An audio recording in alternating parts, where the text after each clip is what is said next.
নমস্কার। দেখুন, আজকের এই অনুষ্ঠানে আমরা আলোচনা করব যে ২০২৪ সাল স্পেশালি কর্কট রাশির কেমন যাবে। এদের অর্থভাগ্য, কেরিয়ার, পড়াশোনা, লাভ লাইফ, দাম্পত্য জীবন, ব্যবসা, চাকুরি, স্বাস্থ্য, শিক্ষা, এই প্রত্যেকটা ওভারঅল বিষয় নিয়ে আজকে আমি আপনাদের সঙ্গে আলোচনা করব। দেখুন, হাতে গোনার কয়েকটা দিন রয়ে গেছে।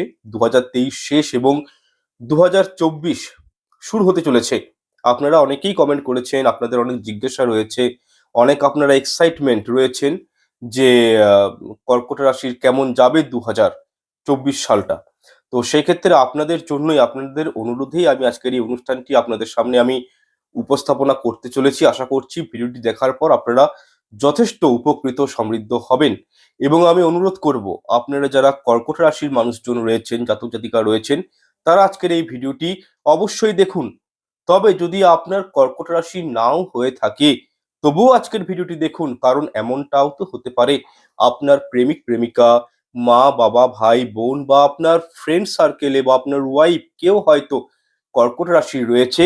তাদেরকে এই ভিডিওটি আপনারা শেয়ার করুন বা তাদের জন্য ভিডিওটি দেখুন। আশা করছি অনেকখানি আজকের এই ভিডিওটি দেখে উপকৃত সমৃদ্ধ হবেন। যাই হোক, প্রথমে আমি আমার ইষ্টদেবের কাছে প্রার্থনা করব আপনারা ২০২৪ সালে সব দিক থেকে সফলতা পান। ২০২৪ সালটা আপনাদের খুব ভালোভাবে কাটুক এবং নিউ ইয়ারের প্রীতি ও শুভেচ্ছা রইল প্রত্যেকের উদ্দেশ্যে। ভালো থাকুন, সুস্থ থাকুন। যাই হোক, ভিডিওগুলো তৈরি করতে অনেকখানি ইনফরমেশনের প্রয়োজন পড়ে, অনেকটাই আমাদেরকে এফোর্ট দিতে হয় আমাদের টিমকে। তাই আমি অনুরোধ করব, চ্যানেলটি সাবস্ক্রাইব করে পাশে থাকা বেল আইকনটি অন করে রাখবেন এবং ভিডিওগুলি দেখে ভালো লাগলে অবশ্যই লাইক, কমেন্ট, শেয়ার করতে ভুলবেন না। এতে আমরা অত্যন্ত অনুপ্রাণিত হই। যাই হোক, যারা কর্কট রাশির মানুষজন রয়েছেন তাদের ২০২৪ সালে গ্রহছকটা একটু বলে দিচ্ছি, মন দিয়ে শুনুন। আশা করছি একটা বেসিক নলেজ এর মাধ্যমে আপনারা কিন্তু পেতে পারেন। প্রথমত, কর্কট রাশির জাতক জাতিকাদের সারা বছর অষ্টম ঘরে শনিদেব বিদ্যমান থাকবে, মন দিয়ে শুনুন। সাথে রাহুদেব আপনার জন্মকুণ্ডলীর নবম ঘরে এবছর বিরাজমান হবে সারাটা বছর, এবং দেবগুরু বৃহস্পতি আপনাদের দশম ঘরে ট্রানজিট করবে এবছর জানুয়ারি থেকে মে মাস পর্যন্ত। এবং মে মাসে ১১ নম্বর ঘরে দেবগুরু বৃহস্পতি প্রবেশ করবে এবং কেতু আপনাদের তৃতীয় নাম্বার ঘরে ২০২৪ সালে প্রবেশ করবে। এবং বছরের শুরুতে শুক্র, মঙ্গল, বুধ আপনার জন্মকুণ্ডলীর ৬ নাম্বার ঘরে বিদ্যমান থাকবে এবং শনিদেবের ৭.৫ দশা এই বছর আপনাদের জন্মকুণ্ডলিতে থাকবে। তাই একটু সতর্ক থাকবেন। জীবনে সমস্যা কিন্তু এর ফলে নেমে আসতে পারে। তবে মার্চ ২০২৪ পর্যন্ত এই ৭.৫ দশাটি কিন্তু থাকবে। কিন্তু সিনারিও তৈরি হবে কখন? দেখুন, রাহুদেব সমগ্র বছর আপনাদের এবছর কিন্তু ভাগ্যস্থানে থাকছে। জ্যোতিষশাস্ত্র মতে বলা হয়েছে কি, ভাগ্যস্থানে রাহুদেব থাকা মানে এটি অত্যন্ত অশুভ সংকেত, ভালো নয়। যাই হোক, ২০২৪ সালে কর্কট রাশির জাতক জাতিকাদের গ্রহ ছকটা আহ, ঠিক এমনটাই হবে। তাই এই বিষয়টা আপনারা জানতে পারলেন। আশা করছি উপকৃত হয়েছেন, কিছুটা হলেও একটা ধারণা পেয়েছেন যে আপনাদের গ্রহ ছকটির বিষয়ে। এরপর আপনাদের লাভ লাইফ, কেরিয়ার, চাকরি, ব্যবসায় বিষয়গুলো একটু আলোচনা করব। অনুরোধ করব যে ধৈর্য ধরে ভিডিওটি একটু মনোযোগ সহকারে শেষ পর্যন্ত দেখুন। নাম্বার ১, শিক্ষা। দেখুন, কর্কট রাশির জাতক জাতিকারা যারা হায়ার স্টাডি করতে চান, যারা পিএইচডি, ডক্টরেট বা ইঞ্জিনিয়ারিং, এমটেক, বিটেক, বা যারা স্কুল সার্ভিস কমিশনের জন্য পড়াশোনা করছেন, বা হয়তো বিডিও, এসডিও, ডাব্লিউবিসিএস নিয়ে যারা পড়াশোনা করতে মানে ইচ্ছুক বা পড়াশোনা করছেন, বা ধরুন যারা হায়ার স্টাডির জন্য বিদেশে যাওয়ার প্রিপারেশন নিচ্ছেন, তারা ৫ই ফেব্রুয়ারি থেকে ১৫ই মার্চ পর্যন্ত এই যে একটা টাইম ফ্রেম, পারলে এই সময়টাকে একটু কাজে লাগান। নিউ অ্যাডমিশন থেকে শুরু করে পড়াশোনার ক্ষেত্রে অত্যন্ত মানে কি বলবো, এটি ২০২৪ সালে সব থেকে একটা ভালো সময়। আপনাদের জন্য হতে পারে। এবং 15ই মার্চের পর থেকে পড়াশোনার ক্ষেত্রে আপনাদের কিন্তু মধ্যম অবস্থায় থাকবে, কারণ এই সময়টিতে মঙ্গল গ্রহ আপনাদের সপ্তম ঘরে উচ্চ অবস্থায় থাকবে, কর্কট রাশির ক্ষেত্রে বলছি। সেই কারণে শিক্ষার ক্ষেত্রে এই সময়টি আপনাদের বলতে পারি গোল্ডেন টাইম, বা ভালো সময়, বা ভালো ভালো অপরচুনিটি আপনারা কিন্তু গেইন করতে পারেন। তবে নিজস্ব এফোর্ট, পরিশ্রম এগুলো কিন্তু আপনাদেরকে করে যেতেই হবে, তবেই সুযোগগুলো কাজে লাগাতে পারবেন। নাম্বার 2, ব্যবসা এবং চাকুরি। দেখুন, এই বিষয়টা আপনাদের খুবই জানার ইচ্ছা থাকে যে নতুন বছরে কর্কট রাশির ব্যবসা বাণিজ্য বা চাকুরির পজিশনটা কেমন থাকবে। সেক্ষেত্রে আপনাদেরকে আমি একটা কথাই বলবো, আপনারা যারা সরকারি চাকরির সঙ্গে যুক্ত রয়েছেন, বা সরকারি চাকরি হোক বা কোনো কোম্পানির চাকরির ক্ষেত্রে বা নিজেদের ব্যবসার ক্ষেত্রে, এই একটা সার্টেন পিরিয়ডে খুব ভালো ফল পেতে চলেছেন 2024 সালে। এবং সেই সার্টেন পিরিয়ডটা হলো 5ই ফেব্রুয়ারি থেকে 15ই মার্চ পর্যন্ত। এই সময়টিতে আপনারা এই সময় ফর্ম ফিল আপ করতে পারেন, চাকরির জন্য ভালো একটা রেজাল্ট পেতে পারেন। যদি আপনাদের গ্রহছকে গ্রহের অবস্থানগুলো ঠিকঠাক থাকে, দেখুন কোনো কারণে মঙ্গলের দোষ থাকলে, মঙ্গল নিম্নগামী হলে জীবনে সমস্যা আসতে পারে। কিন্তু যদি আপনাদের মঙ্গল উচ্চগামী হয়, তাহলে কিন্তু অবশ্যই ভালো একটা রেজাল্ট আপনারা কিন্তু পেতে পারেন। এছাড়াও 2024 সালে গুরু বৃহস্পতির কারণে যারা ডেইলি ইনকাম করছেন, যারা টার্গেট বেস জবে রয়েছেন, তারা কিন্তু গুরু বৃহস্পতির কারণে একটা ভালো ফিনান্সিয়াল দিক থেকে গ্রোথ পেতে পারেন, আপনাদের ইনকামটাও বৃদ্ধি হতে পারে। নাম্বার 3, স্বাস্থ্য। দেখুন, জুলাই মাস থেকে শনিদেব যেহেতু বকরি হয়ে যাচ্ছে, সেহেতু আপনারা দেখবেন হার্ট সংক্রান্ত, লিভার সংক্রান্ত, ব্যাক পেন, জয়েন্ট পেন, দাঁতের সমস্যা, চোখের সমস্যা, বা অত্যাধিক ফ্যাট ইনক্রিজ হতে পারে, ফ্যাটি লিভার, ক্যালসিয়ামের অভাব, এই সমস্যাগুলো কিন্তু আপনাদের জীবনে আসতে পারে। তাই আমি বলবো খাওয়া দাওয়ার উপর অবশ্যই আপনারা কিন্তু একটু যত্ন নেবেন, নিজের নিয়ন্ত্রণ রাখবেন। ফাস্ট ফুড বা স্ট্রিট ফুডগুলো বা অত্যাধিক ধরুন তেল মশলা জাতীয় খাবার মানে শরীরে প্রদান না করাই ভালো। এই খাবারগুলো মানে গ্রহণ না করাই ভালো। এইসব খাবারগুলো খেলে হার্টের উপর অত্যন্ত প্রেসার তৈরি হয়, বিষয়টা একটু মাথায় রাখবেন। এছাড়াও অ্যালকোহল, কোনো প্রকারের গুটখা, পান, বিড়ি, সিগারেট এরকম নেশা কিন্তু করবেন না 2024-এ।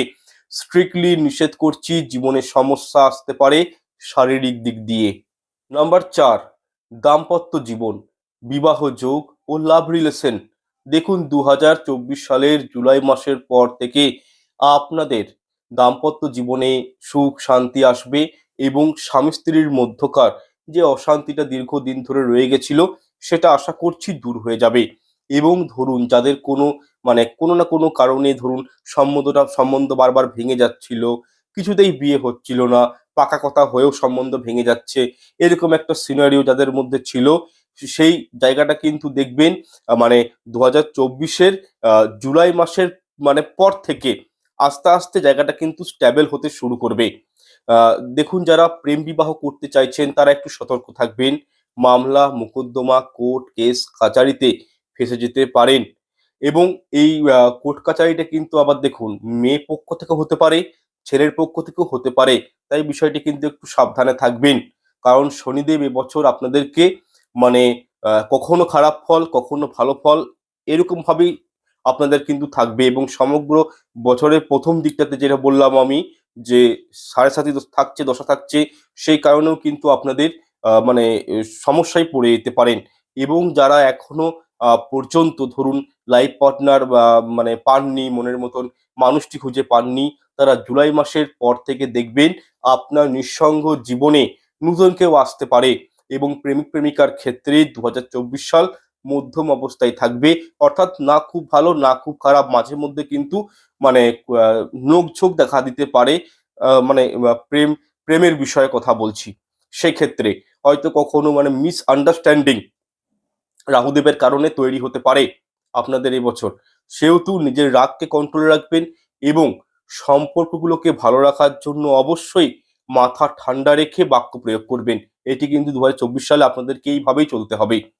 যাই হোক, আমি প্রথমেই বলেছিলাম যে রাহুদেব এবছর আপনাদের নম্বর ঘরে থাকবে অর্থাৎ ভাগ্যস্থানে থাকবে, সেহেতু পিতৃদোষ আপনাদের জীবনে কিন্তু এই বছর প্রচন্ড পরিমাণে সৃষ্টি হতে পারে।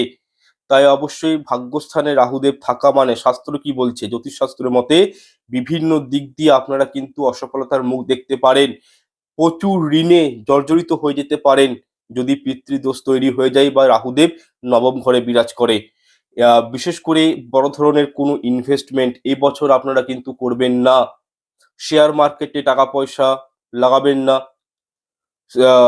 ধরুন বড় ধরনের টাকা পয়সা শেয়ার মার্কেটে লাগালে আপনাদের কিন্তু লস হয়ে যেতে পারে, বিষয়টি মাথায় রাখবেন। এবছর আপনারা ধরুন প্রচুর পরিমাণে লটারি, জুয়া বা বড় ধরনের কোনো ল্যান্ড জমি পারপাস বা টাকা পয়সা ইনভেস্টমেন্ট করতে যাবেন না, এগুলো করবেন না। রাহুদেব বড় বড় লস কিন্তু আপনাদের কিন্তু এবছর দেখাতে পারে। এছাড়াও রাহু ভাগ্যস্থানে থাকলে মাতা পিতার সাথে একটা কিন্তু মানে দূরত্ব তৈরি করে দেয়, অশান্তি তৈরি করে দেয়, অত্যাধিক ক্রোধ রাগ এগুলো বেড়ে যায়। মানে মাতা পিতার সঙ্গে সন্তান সন্ততির বা নিজেদের মধ্যেও একটা দেখবেন রাগ বা নিয়ন্ত্রণে থাকবেন, এরকম রাগ অত্যন্ত বেড়ে যেতে পারে। তাই অবশ্যই নিজের ক্রোধকে নিয়ন্ত্রণে রাখার চেষ্টা করবেন, তবেই কিন্তু সফলতা জীবনে আসবে। যাই হোক, যারা ধরুন ফ্যামিলি প্ল্যানিং করছেন, সন্তান সন্ততি নেয়ার কথা ভাবছেন, তাদের উদ্দেশ্যে একটা কথাই বলবো, 2024 সাল আপনাদের জন্য ভালো। আপনারা এবছর ফ্যামিলি প্ল্যানিং করতে পারেন। এবছর আমি একটা টাইম বলছি, সেই টাইমটার মধ্যে চেষ্টা করবেন মে মাসের পর থেকে আপনারা কিন্তু ফ্যামিলি প্ল্যানিং করতে পারেন। মে মাসের আগে নয়, মে মাসের পর থেকে। কারণ এই সময় গুরু বৃহস্পতি আপনাদের পঞ্চম এবং সপ্তম ঘরে মানে থার্ড হাউসে দৃষ্টিপাত করবে। এটি সন্তান বা সন্ততিদের জন্য অত্যন্ত ভালো একটি সময়। এছাড়াও আপনারা এই পিরিয়ডিক্যাল টাইমে ট্রাভেল করতে পারেন। খুব একটা বড় ট্রাভেল এবছর না হলেও লং ট্রাভেল বা ছোটখাটো যে ট্রাভেল ভ্রমণ বা কোনো স্পিরিচুয়ালি ট্রাভেল কিন্তু আপনারা কিন্তু করতে পারেন, বা কোনো ধর্মস্থানে তীর্থস্থানেও যেতে পারেন। এরকম একটা যোগ তৈরি হচ্ছে 2024-এ। যাই হোক, আপনাদেরকে কয়েকটি উপায়ের কথা আমি বলে দিচ্ছি, এরপর উপায়গুলো কিন্তু অবশ্যই আপনাদেরকে করতেই হবে, মেনে চলতেই হবে। আশা করছি খুব ভালো জীবনের রেজাল্ট পাবেন। উপায়গুলি কি কি খাতায় লিখে রাখুন, অত্যন্ত কাজে লাগবে, এবং আমি মন্ত্রগুলি ডেসক্রিপশন বক্সে দিয়ে দেবো, সেখান থেকে আপনারা মন্ত্রগুলি কিন্তু নোট ডাউন করে নিতে পারেন। প্রথমত হচ্ছে প্রত্যেক দিন দৈনিক দৈনিক আপনাদেরকে হনুমান চালিসা পাঠ করতে হবে। যারা কর্কট রাশির জাতক জাতিকারা রয়েছেন তাদের উদ্দেশ্যে বলবো, দৈনিক হনুমান চালিসা পাঠ করুন। পঞ্চমুখী হনুমানজির মূর্তি ঘরে এনে স্থাপন করুন বিধি নিয়ম মেনে, এবং উনার পুজো অর্চনা করুন। এছাড়াও শনিদেবের বীজ মন্ত্র 108 বার করে প্রত্যেকদিন পাঠ করবেন। রাহুদেবের বীজ মন্ত্র 108 বার করে প্রত্যেকদিন পাঠ করবেন। গুরু বৃহস্পতিকে উচ্চগামী করার জন্য অবশ্যই বৃহস্পতি দেবের বীজ মন্ত্র 108 বার করে প্রত্যেকদিন স্নান করে উঠে পাঠ করবেন।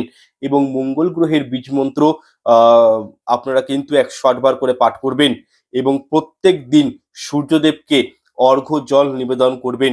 যদি জীবনে ভালোবেসে মানে আপনারা মানে ভালো থাকতে চান, জীবনটাতে মানে উন্নতি দেখতে চান, তাহলে ডেলি অভ্যাসে এগুলিকে নিজের অভ্যাসে পরিবর্তন করুন এবং সমগ্র বছর এই উপায়গুলি করে যান।